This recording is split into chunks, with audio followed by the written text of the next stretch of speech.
The woman considered her grandmother's old chest of drawers to be ordinary junk. But when she opened the bottom drawer, it became clear that this chest of drawers held something that could change her life.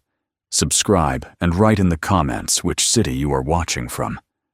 The town of Ridgewood appeared slowly through the windshield as Meredith Harper drove the last stretch of County Road, her hands gripping the steering wheel tighter than she meant to. Early autumn light hung low over the horizon, turning the familiar hills into long, dark shapes that reached across the landscape like memories she'd tried to outrun. She hadn't been back in nearly 20 years, and now, returning, felt like peeling open an old wound she'd never let heal. Beside her, her 17-year-old son, Ethan, sat quietly, earbuds dangling around his neck, though no music played. He'd always been like this on long drives, silent, thoughtful, lost in his own private world. But today the silence felt heavier, denser, filled with something she didn't yet understand. Perhaps he sensed her nerves. Perhaps he had his own. Either way, the quiet between them hummed like an undercurrent ready to break, when the faded welcome sign finally appeared. Welcome to Ridgewood, Estartertita in 1884. Meredith felt her stomach tighten. The sign hadn't changed at all. Neither had the main road that wound into town, lined with the same old storefronts she remembered from childhood. The bakery with the striped awning. The barber shop that still boasted haircuts for $8, though she doubted the price was remotely accurate now. The hardware store run by the same family for 3 generations. Everything seemed frozen in the past, preserved in a way that made her uneasy. Ridgewood had always been like this, stubborn, unmoving, clinging to its own version of history. The house waited at the end of Maple Ridge Lane, quiet and dark beneath the tall oaks. Meredith slowed the car and turned into the driveway, gravel crunching softly beneath the tires. The house was exactly as she remembered it. 2 stories, weathered gray siding, the porch sagging just enough to suggest it needed repairs. Her mother's house? Her childhood home. A place she had spent her entire teenage life trying to escape. She parked and turned off the engine. For a few seconds, she didn't move. Ethan finally broke the silence. "Looks old," he said, studying the house with an expression she couldn't read. "It is old," Meredith replied. She didn't know what else to say. They stepped out of the car, and Meredith felt the air shift around her. It was the scent of fallen leaves, damp earth, and something else. Something faintly like dust-covered memories. She unlocked the front door, the key sticking in the lock for a moment before turning. When the door swung open, the smell hit her immediately. Stale air that had been trapped for months. Dust. Faint perfume that belonged to her mother and still clung to the curtains. She flicked on the light. The living room looked untouched, exactly as she had left it after the funeral. A stack of unread mail sat on the side table. A blanket remained folded on the armchair. The rug still bore the slight indentation of the coffee table that had been moved aside long ago. "Creepy," Ethan muttered softly behind her, though not unkindly. He wasn't afraid, just overwhelmed. Meredith didn't blame him. She felt overwhelmed, too. They made a slow circuit through the house, checking windows, rooms, closets. Every space held something familiar, yet everything felt different in a way she couldn't articulate. The kitchen still held chipped plates she remembered from her childhood, though a thin layer of dust covered everything. Her old room upstairs was empty, except for the faded wallpaper her mother had never bothered to remove. And then there was the attic. She hesitated at the bottom of the pull-down stairs. The wooden cord dangled above her, swaying slightly. She had avoided this place every time she visited as an adult. The attic had always belonged to her mother. Locked. Forbidden. A place of secrets. But now there was no one left to tell her not to climb up. She pulled the cord, and the creaky stairs unfolded with a groan. dust puffed out like breath from some long, sleeping creature. "Want me to go first?" Ethan asked. His voice was steady, but she caught a hint of concern in his eyes. She nodded. He climbed ahead of her, pushing open the attic door. Light spilled in through the single round window, illuminating dust motes that floated like tiny ghosts. The space was cluttered with old boxes, broken furniture, and piles of blankets. The air was thick, dense with the smell of old paper and wood. And then Meredith saw it. The dresser. Dark wood. Heavy, ornate carvings along the sides. Tarnished brass handles. It stood against the far wall, like a relic that didn't belong anywhere else in the room. She hadn't thought about that dresser in years, but the moment her eyes landed on it, she felt a jolt of recognition so sharp it almost hurt. She remembered being 5, reaching toward it with small, curious hands, only for her mother to yank her back and hiss, "Don't touch that. You leave that alone, Meredith. Do you hear me? It's not for you." Not for you. The words echoed in her mind even now. "That thing looks ancient," Ethan said, stepping closer. "Why keep something like that in the attic?" "My mother didn't let anyone touch it," Meredith said without thinking. "Not me. Not herself. She always said it belonged to the past." "And we're supposed to just leave it here?" Ethan asked, lifting a brow. She didn't know how to answer him. Part of her wanted to leave it exactly where it was, still locked away in shadows, exactly as her mother had intended. But another part, a deeper, quieter part, felt the unmistakable pull of something unresolved. "We'll decide later," she said finally. They began opening boxes, sorting through old photographs and linens. But every few minutes, Meredith would glance toward the dresser. Each time, the feeling in her chest tightened. After nearly an hour, Ethan approached the dresser again. He ran his fingertips along the frame, tracing the carvings. "It's actually kind of cool," he said. "Like something from another century." "It's just old," Meredith said automatically. But even to her own ears, her tone betrayed something else, an uneasiness she didn't want to acknowledge. Ethan carefully tugged on one of the drawers. It stuck at first, then slid open with a low scrape. Inside were neatly folded linens, untouched for decades. He tried the next drawer, and then the next. The bottom drawer, however, resisted. "Weird," he murmured. He examined the edges, pressing experimentally on the decorative trim. The dresser responded with the faintest dull thud. "Mom," he said, his voice shifting. "I think there's something behind here." She swallowed. "Leave it for now. We've already done enough today." "I could try to fix it," Ethan offered, unaware of the tension in her voice. "I've been wanting something to work on. My hands, they get restless." She knew he meant more than just his hands.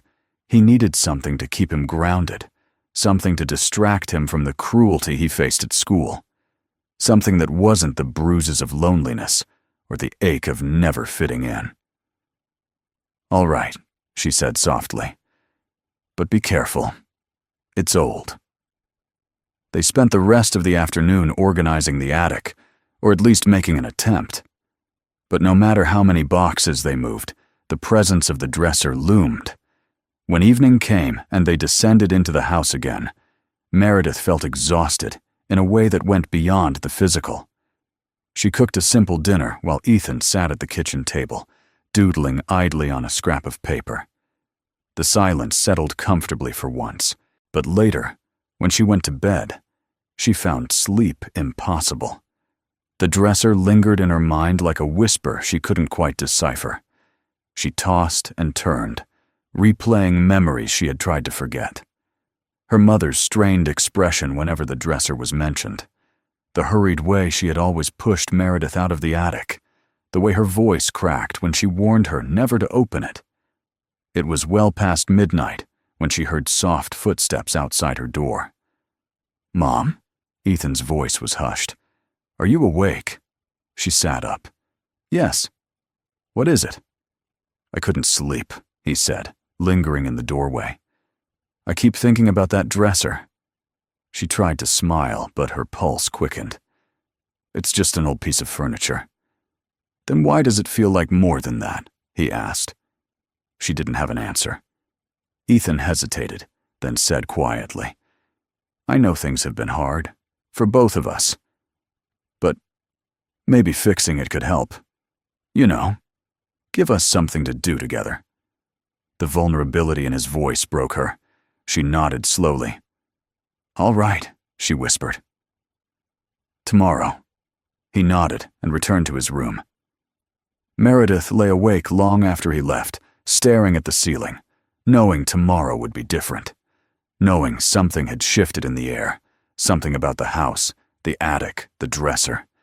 Something that felt like a warning and an invitation all at once. Morning came gray and cool. Ethan skipped breakfast and went straight to the attic with a toolbox he'd found in the garage. Meredith followed more slowly, feeling the weight of memory with every step. When she reached the attic, Ethan was already kneeling beside the dresser, inspecting the base with careful attention. There's definitely something off, he said without looking up. Look at this. He pressed on a carved flower near the bottom corner. A faint sound echoed, a muted click, the kind that didn't belong to simple old wood. Meredith's breath caught. Stop, she said sharply. He froze and looked up at her. Why? It's just... I said stop. He sat back, confusion clouding his face. She exhaled shakily. I'm sorry. I don't want anything breaking. It's delicate. It's old. Ethan studied her face for a moment. You're scared of it, he said quietly. She opened her mouth to deny it, but the words wouldn't come, because it was true. She didn't know why, but she was afraid. Terrified even. Maybe it's nothing, she said. Maybe we should leave it alone. But even as she said it, the dresser seemed to pulse with a quiet presence behind her words. Ethan didn't argue, not out loud. But she saw the stubborn resolve set in his jaw, the same look she had worn as a teenager whenever she sensed something wasn't right. They returned downstairs, but Meredith couldn't shake the feeling that a door had cracked open, one she wasn't prepared to walk through, yet one she knew she wouldn't be able to avoid forever.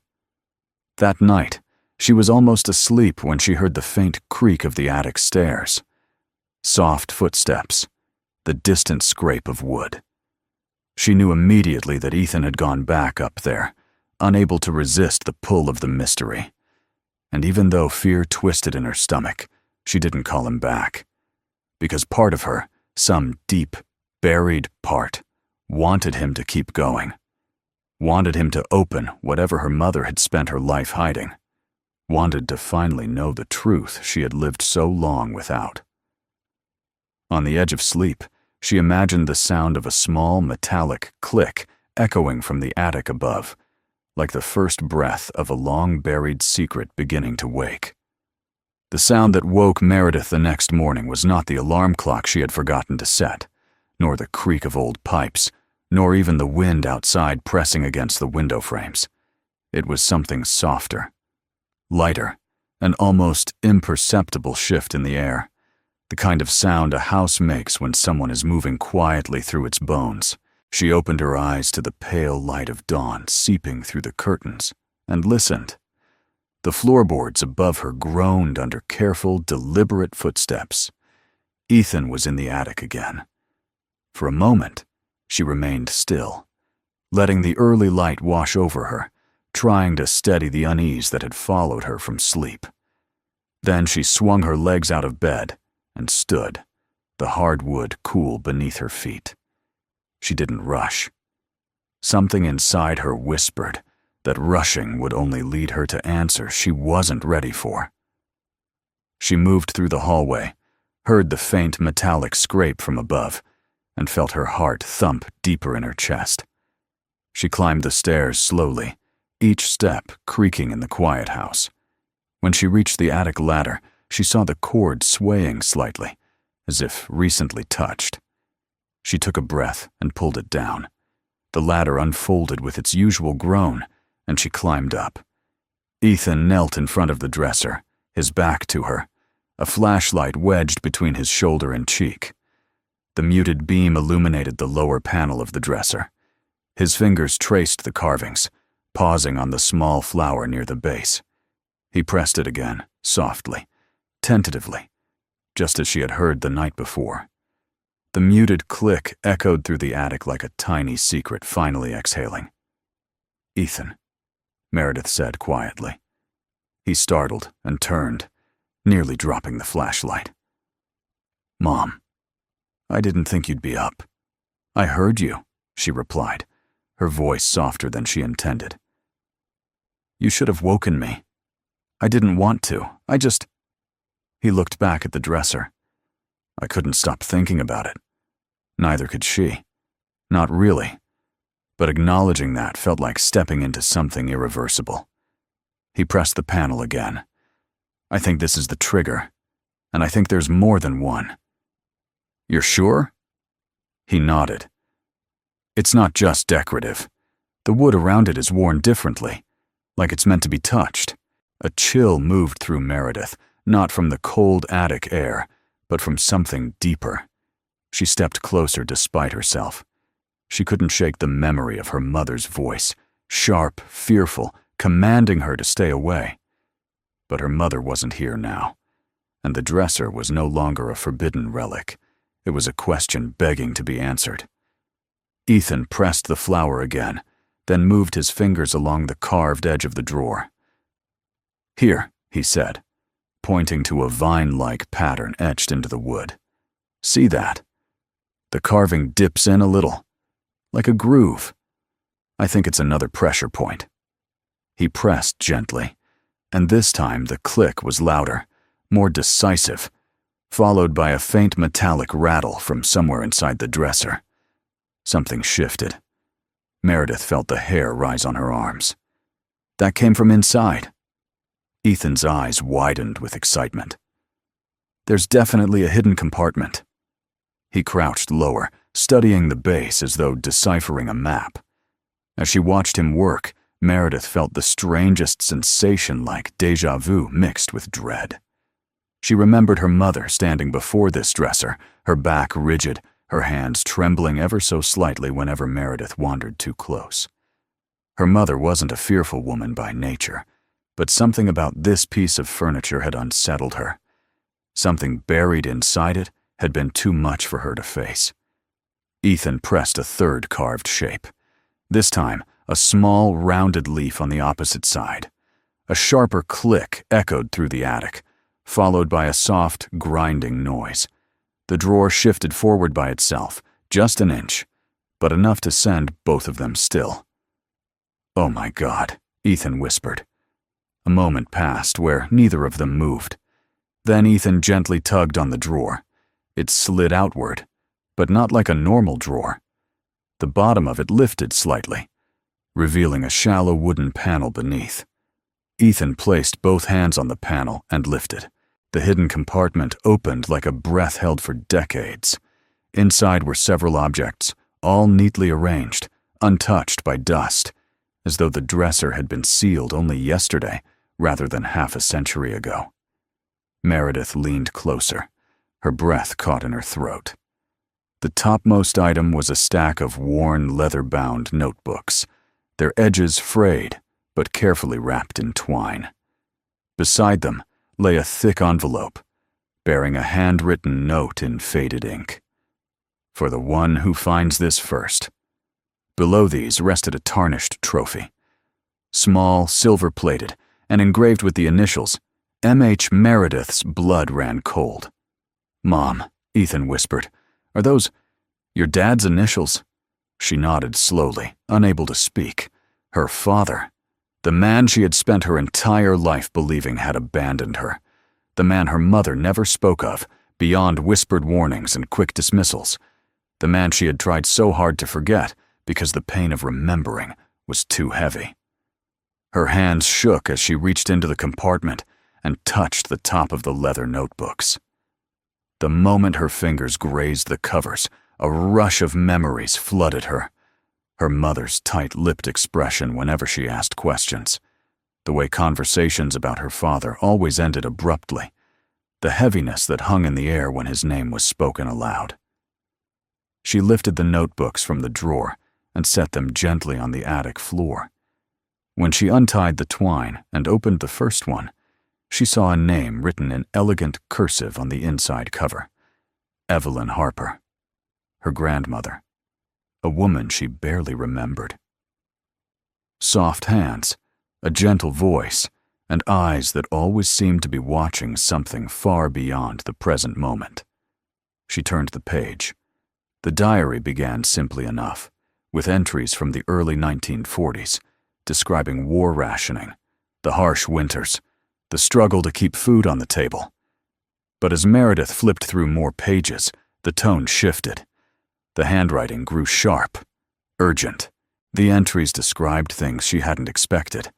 Corruption in the police department, shady activity among prominent families, quiet threats whispered in alleys, and the strange disappearance of townspeople who had questioned too much. "This is insane," Ethan breathed, leaning over her shoulder. Meredith continued reading, captivated and horrified. Her grandmother wrote about fear. Fear of powerful men in the town. Fear for her son's safety. Fear of the truth being buried forever. And then came a sentence that made Meredith's breath stop completely. "They are trying to frame my son." Her pulse beat in her ears as she read the next pages. Entry after entry detailed how her father, Michael Hendricks, had been pressured to throw a championship match, how he had refused, and how influential families had conspired against him. They had staged the theft of a trophy, planted items in his locker, coerced witnesses, and orchestrated a scandal that forced him to flee the town to avoid violence, or worse. Ethan sat completely still beside her, absorbing every word. "So he didn't leave because he wanted to," Ethan said quietly. "He left because they forced him to." Meredith swallowed, her throat tight. For years she had lived with anger and abandonment. For years she had believed her father escaped responsibility, escaped family, escaped her. But none of it had been true. Every chapter of the diary revealed more layers of cruelty and manipulation than she could have imagined. She picked up the trophy next. The engraving glinted faintly in the dim attic light. Ridgewood Regional Championship, 1958, MH. "This proves he won," Ethan said. "They erased him from everything, didn't they?" "Yes," Meredith replied, her voice hollow. "They erased him. They erased everything." Her hands trembled as she reached for the thick envelope. The paper crackled with age. She opened it and pulled out the letter. "For the one who finds this first," it began, "I pray you are ready for the truth." The letter told a story of a town ruled by three powerful families. Families whose influence bled into the courts, the police, the schools. Families who destroyed lives for convenience. Families who feared losing their grip on control. It also spoke of Evelyn's heartbreak, losing her son, losing her fight, losing her hope that justice would come in her lifetime.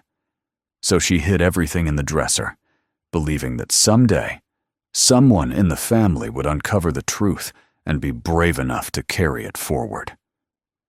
When Meredith reached the final lines of the letter, she felt tears sting her eyes. "The truth will save our family, but it may also endanger you. Only open this path if you are prepared to walk it together." She lowered the letter slowly.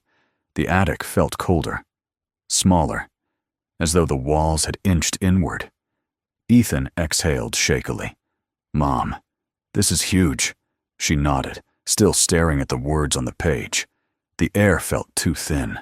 Her memories scrambled.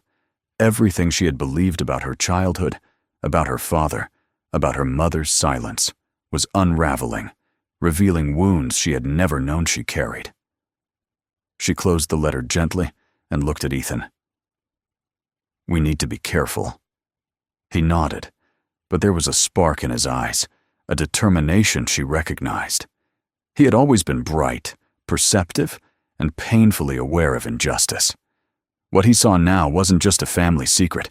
It was a story that demanded answers. He spoke softly, but firmly. "We can't ignore this, Mom."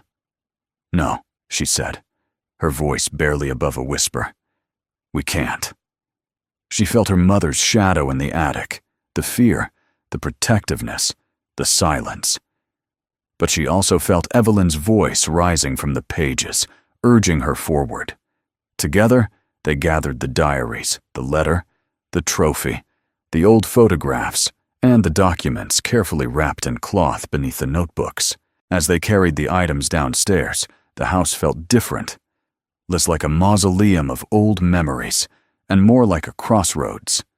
They set everything on the kitchen table and stood side by side, staring at the evidence of a buried past. The silence stretched until Ethan finally asked, "What now?" Meredith looked at him, at the young man her son was becoming. Sharp, compassionate, courageous. She knew the road ahead would be difficult, dangerous even. But she also knew they were already too far in to turn back. "We read everything," she said. "We learned the truth, all of it." "And then?" Ethan asked. "And then," she said softly, "we decide what to do with it." But even as she said the words, she felt the gravity of the journey before them. She felt the unease stirring in her chest again, the same uneasy intuition that had followed her since they stepped into the attic. She knew one thing with a clarity that chilled her. Once a secret begins to wake, it does not go back to sleep. And the dresser upstairs, the one her mother had guarded like a gate to another life, had just opened a door that neither of them could close again. As she looked at the diary spread across the table, she felt something shift inside her, something heavy and resolute. The truth had found them, and it would not be ignored. The past, long buried in dust and silence, had risen, and their lives, hers, Ethan's, their family's story, would never be the same again. The morning after they uncovered the hidden compartment, Meredith woke with the uneasy sense that someone had shifted the axis of her life while she slept. The world felt tilted, the air heavier, the silence sharper. She lay still for several minutes, the memory of Evelyn's diary entries flickering through her mind, like fragments of a dream she wished she could unsee. But they were no dream. They were truth, raw, old, buried truth clawing its way to the surface. When she finally rose, the house felt different. Not hostile, not welcoming, just alert. As if it too knew something monumental had been disturbed. The kitchen table remained cluttered with the evidence they had carried down from the attic diaries, the tarnished trophy, faded photographs, brittle letters, documents wrapped in cloth. Nothing had changed physically, but somehow the objects seemed heavier than they had last night, as though the weight of history had settled into them overnight. Ethan sat at the table already, elbows on the wood, flipping through one of the diaries. His hair was unbrushed, sleep still clung to his eyes, but he looked more awake than she felt. She joined him, pulling a chair out quietly and sitting beside him. "Couldn't sleep?" she asked. He shook his head. "I kept thinking about Grandpa Michael, and your grandmother, and the families she wrote about. It's like we're holding a whole different version of the town's history." Meredith stared at the diary in his hands, a version no one wanted us to see. Ethan set the diary down and gestured toward the envelope. "We should keep reading the letter." She nodded. "We should. But we need to go slow. We don't know what we're walking into." Ethan met her gaze, determination in his eyes. "We're already walking into it." She couldn't deny that. Whatever road lay ahead, They had stepped onto it the moment they opened the false panel in the dresser. There was no going back. She picked up Evelyn's letter, smoothing its creased edges. The paper was softer than it had been decades ago, the ink browned with age. The next paragraphs were about names. Names, Evelyn feared. Names she hoped her granddaughter would remember if the family ever needed to confront the truth. The families Evelyn had written about were ones Meredith recognized all too well from her own childhood. The Lockwoods, the Harringtons, and the Rowan family. In a small town, anyone with money or influence was easily known, and these families had ruled Ridgewood like an unofficial council. They owned local businesses, funded elections, controlled land, and had hands in nearly every major decision the town made. Evelyn's letter painted a darker picture than the polite veneer Meredith remembered seeing at school fundraisers and seasonal festivals. According to the letter, the Lockwoods had bribed local officers and manipulated school boards. The Harringtons used their construction company to launder money through public projects. The Rowans controlled the police department itself, pulling strings in legal matters that benefited their friends and punished those who defied them. One line in the letter chilled Meredith more than the rest. Your father discovered what they were doing. The rest of the page described how Michael Hendricks lost his championship because he refused to cooperate with them. They framed him with planted evidence and forced him to flee. But they hadn't stopped there. They spread rumors, manipulated public opinion, and created a story that painted him as dishonorable, reckless, and dangerous. They destroyed him, Meredith whispered, her voice cracking. They destroyed his name. Ethan leaned closer. But they didn't take this, he said, tapping the trophy. Your grandmother saved everything she could. Meredith closed her eyes. The memory of her mother's fear came back, the way she never let Meredith ask questions, the way she avoided any mention of Michael Hendricks. Her mother must have known pieces of the truth, maybe even all of it. But instead of fighting, she had buried it, just like the dresser buried the secrets. Meredith felt anger twist inside her. Anger at her mother for keeping silent, at the town for believing lies, at the families who twisted the truth to keep their own power untouched. She didn't speak. She simply breathed, slow and deep, until the anger settled into something quieter but sharper. Resolve. We should read the rest, she said. Ethan nodded, and she began reading aloud. Evelyn had written warnings that felt eerily present. She wrote of people who asked too many questions and mysteriously disappeared, of fires in houses owned by those who had tried to expose the corruption, of a man named Samuel Rowan, who served as deputy police chief at the time, and who had allegedly been involved in beating Michael when he refused to throw the match.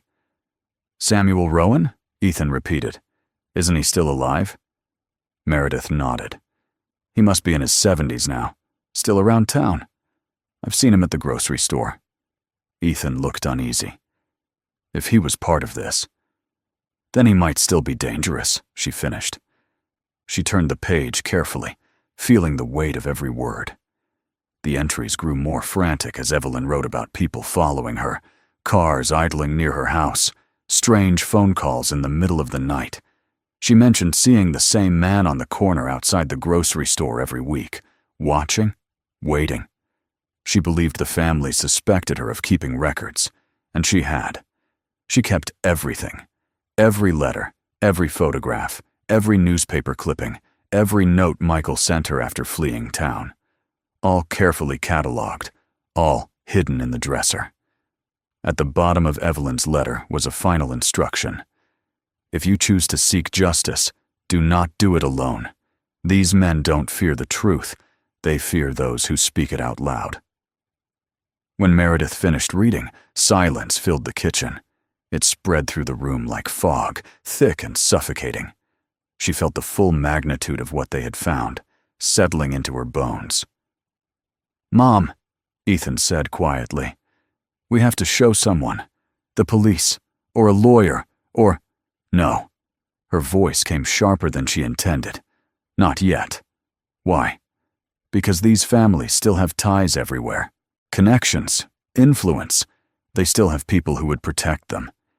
Ethan stared at her. So what do we do? Just sit on it? No, she said. We read everything. We learn everything. And we find out exactly who we're up against before we go to anyone. He sat back, thinking. Worry etched into his features.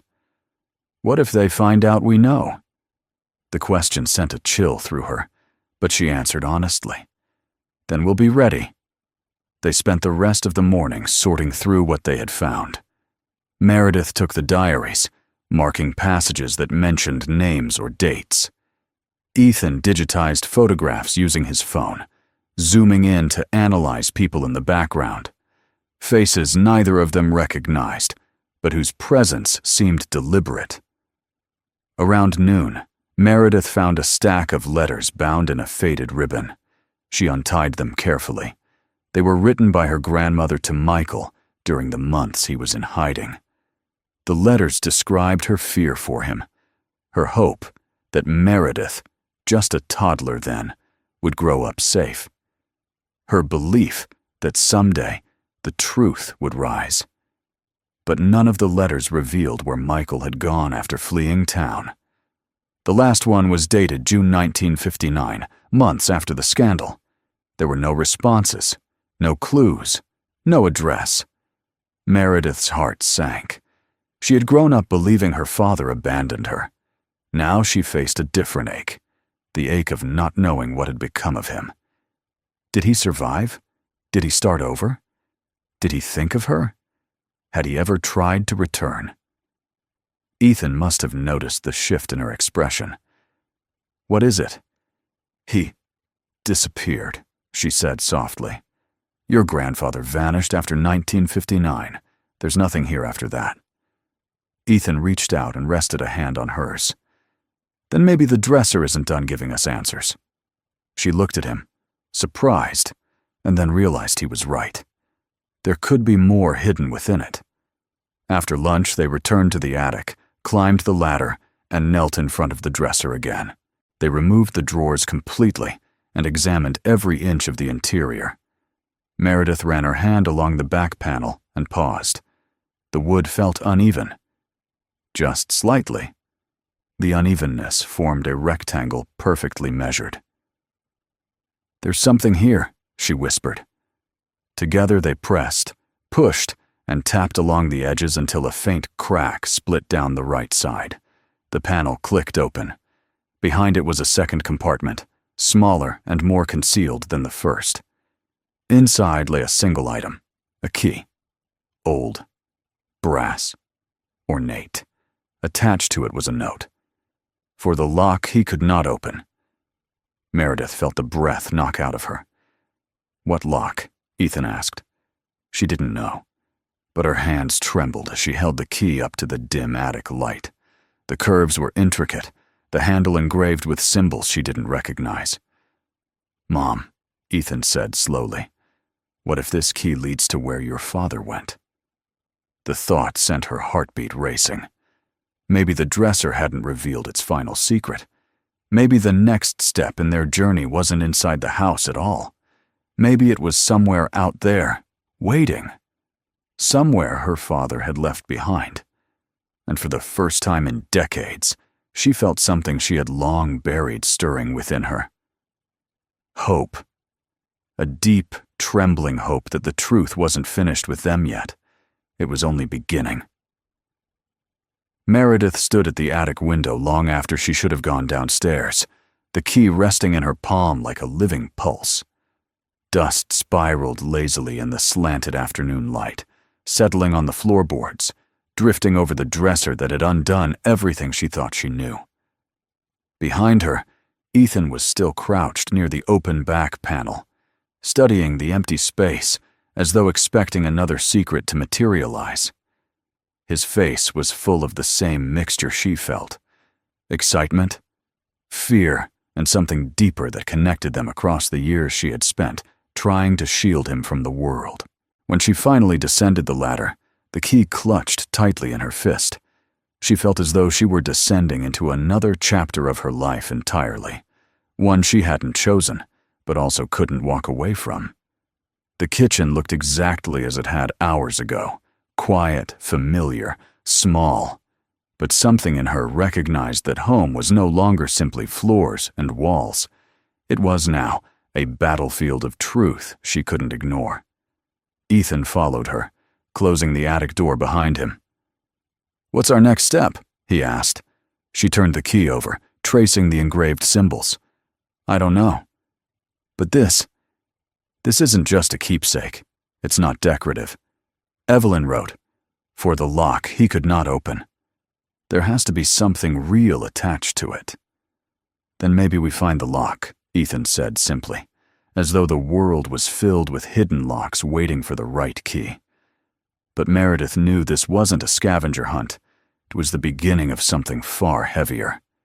They spent the next hour researching, their laptops open on the dining table surrounded by diaries and letters. The symbols etched into the key looked almost like initials, or maybe Roman numerals, but no search brought up anything definitive. Meredith reached for the trophy again, examining the base. She studied the engraving under the tarnish. MH 1947 County Championship. No hidden panels there, nothing but age, metal, and memory. "What if the key belongs to something outside this house?" Ethan suggested. "Like what? A safe? A building? A car?" She tried to imagine her father leaving something behind when he fled, something he couldn't open himself. "What about his old locker?" Ethan asked suddenly. Meredith blinked. "His locker?" "At the school," Ethan said. "Back then, they used different models. The old wing still has some original lockers. Some are sealed shut or welded. Maybe one of them belonged to him." Her instinctive reaction was to dismiss it, but she stopped herself. Her father had been a beloved student before the scandal. His name would have been assigned to a locker. And if he had left something behind, he might have trusted that Evelyn would someday know how to retrieve it. "It's a long shot," she murmured. "Everything about this is a long shot," Ethan replied softly. She looked at him, older in this moment than she had ever seen him, and nodded. "We'll go tonight. After hours. I'll call Ms. Hampton. She's the assistant principal. We've known each other since childhood." Ethan frowned. "Do you trust her?" Meredith hesitated. Trust was a fragile thing, especially now.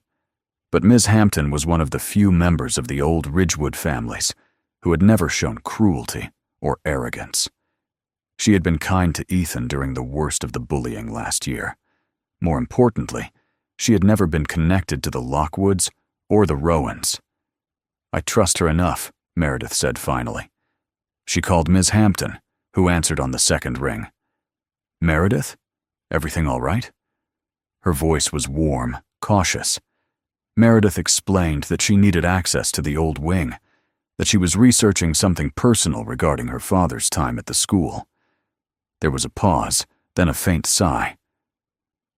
"I remember what happened to Michael," Ms. Hampton said quietly. "I remember how unfair it felt, even when I was too young to understand. If you think there's something there, I'll let you in. But come after 7. Most staff will be gone." After she hung up, Meredith felt a jolt of unease. If Ms. Hampton remembered the scandal, others would too. The old families had long roots in the school. If they learned she was digging, she took a breath and steadied herself. They would have to be cautious. Evening fell slowly, the sky turning the color of bruised lavender as they drove to the school. Meredith gripped the steering wheel tightly, her knuckles pale against the leather. Ethan stared out the window, the key shining faintly on the chain around his neck. "Mom," he said after a moment, "are you scared?" "Yes," she admitted. There was no point pretending otherwise. "But fear doesn't mean we stop." He nodded. absorbing her words with a gravity she wished he didn't have to learn so young. The school looked different at night, its brick facade washed in dim security lighting, its windows dark. Ms. Hampton waited by the side entrance, holding a clipboard. She ushered them inside quickly and locked the door behind them. "I shouldn't be doing this," she whispered.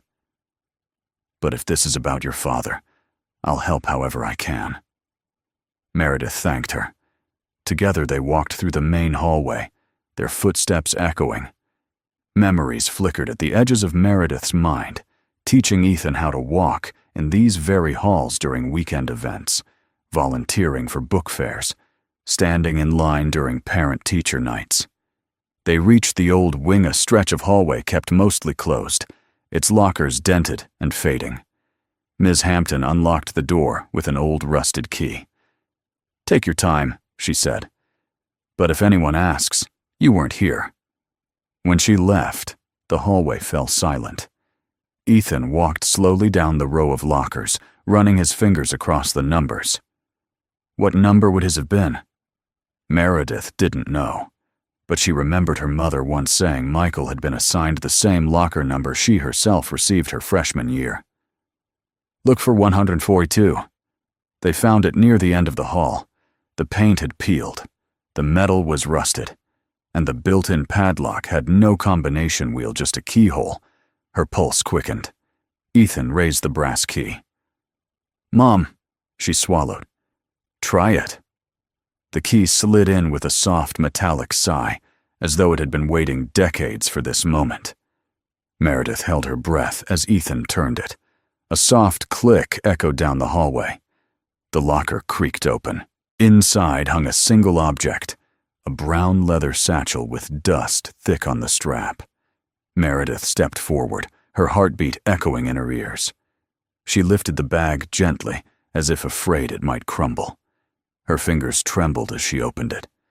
Inside were stacks of folded papers, newspaper clippings, photographs, and her breath caught a sealed envelope with her name written across it, in looping handwriting she recognized, without ever having seen in life. Michael Hendricks, her father. Ethan exhaled a shaky breath. "He left something for you." She couldn't speak. She couldn't even breathe properly. Her hands shook as she opened the envelope. Inside was a letter, dated the week he vanished. "My dearest Meredith," it began. Her vision blurred instantly, but she kept reading. "By the time you read this, you will be old enough to understand what happened to me. I want you to know first that I never wanted to leave you. They made it impossible to stay. I found proof of what they were doing, illegal land seizures, bribes to local officers, and the cover-up of a boy they nearly beat to death. They demanded my silence. They wanted me to lose the championship so the Harrington boy could win. When I refused, they cornered me. Your grandmother saved me that night. She hid me long enough for me to slip away." The words tightened her throat. "If I stay, they will hurt your grandmother. They will hurt you. I have no choice but to leave Ridgewood. But I cannot take the evidence with me. It's too dangerous, and they are watching every move. I am leaving the files in this locker. Evelyn will hide the key. If she did her part, and if you're reading this, then the truth belongs to you now. Use it wisely. Use it bravely. Use it to reclaim our name." Meredith pressed a hand to her mouth, shaking. The letter ended with one last line. "You were worth every sacrifice." She broke down then, tears falling in hot waves, her chest trembling with grief she didn't know she'd been holding for decades. Ethan wrapped his arms around her, pulling her close, grounding her. After a long moment, she wiped her face and returned to the satchel. Inside, neatly organized despite its age, were the documents her father referenced ledgers, with signatures linking the Harrington construction funds to illegal land purchases, invoices from the Rowan family signed by law enforcement officers, lists of names with notes next to them, and newspaper clippings of missing people whose disappearances had been quietly forgotten. It wasn't just evidence, it was everything. A mapped-out blueprint of corruption that could collapse the entire power structure of Ridgewood. "Mom," Ethan whispered, "this is enough to expose all of them." "Yes," she said hoarsely, "enough to finally end the lies." But even as she said it, she realized how dangerous their position now was. They had evidence that had nearly gotten her father killed. Evidence that could ruin powerful families who were still active in the town. Evidence people would do anything to destroy. "We need to go," she said urgently. They packed the documents into the satchel and closed the locker. Ethan locked it again to make it appear untouched. They left the building the same way they came, thanking Ms. Hampton before stepping out into the night. Driving home felt surreal. The streetlights streaked gold across the windshield, the satchel resting on Meredith's lap like a heartbeat from another era.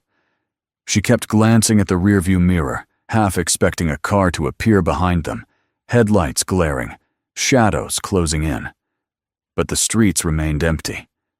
When they returned home, she laid everything on the kitchen table again. The satchel's contents spread across the wood like pieces of a puzzle waiting to be assembled. This time, the weight of the truth was almost unbearable. Ethan studied the documents silently, his eyes wide. "We need help," he said at last. "Someone outside the town. Someone who won't be influenced by them." Meredith nodded. "A journalist? Or a lawyer from outside the county?" He looked up at her, determination in his gaze. "Then that's our next step."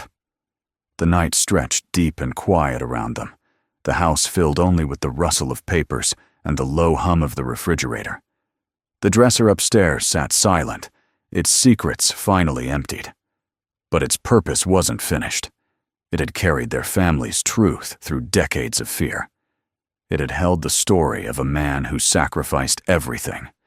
It had protected the evidence that might finally free them. Meredith touched the letter from her father, her fingers trembling. "He wanted me to finish what he couldn't." "And we will," Ethan said. For a moment, she felt the presence of her grandmother, of her father, of generations who had endured in silence. Now, at last, their voices were rising. Outside, a car passed slowly down their street. A pair of headlights slid over the curtains before fading.